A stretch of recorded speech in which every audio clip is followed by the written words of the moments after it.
Hello guys, good morning. Once again, nandito tayo ngayon sa unit ng Montero manual transmission. So kung makikita natin, ito po yung itsura ng Montero manual.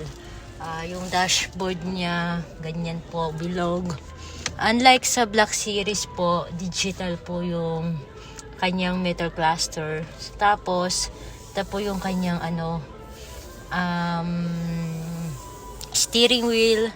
Then unlike sa Black Series is po siya, meron siyang tinatawag na paddle shifter at saka meron siyang FCM, forward collision mitigation. Meron din siyang UMS sa Black Series. Sa GLX automatic, wala po yun. So, yung sa safety features po nun. Then, yung cruise control niya sa Black Series is meron siyang adaptive cruise control. Unlike po sa GLX automatic at saka GLX manual is meron po siyang cruise control lang, wala po siyang adaptive. When it comes to transmission, meron tayong manual transmission po. Tapos, meron ding GLS at saka variant at saka Black Series at saka GT variant ng Montero.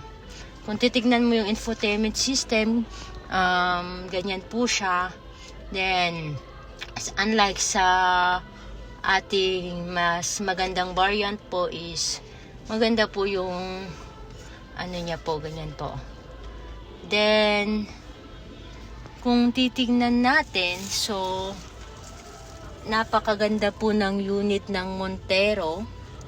Yun, so safety features, kompleto naman po siya. May airbag din siya. Tapos, yun, ang upuan po niya is po siya, fabric seat. Unlike po sa Black Series, naka-leather seat na rin po siya. Tapos, ang ganda ng Montero, 7-seaters, 'di ba?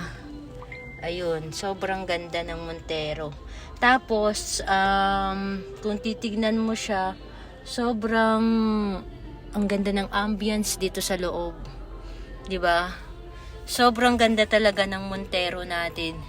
So, 'di ba? 'Yun.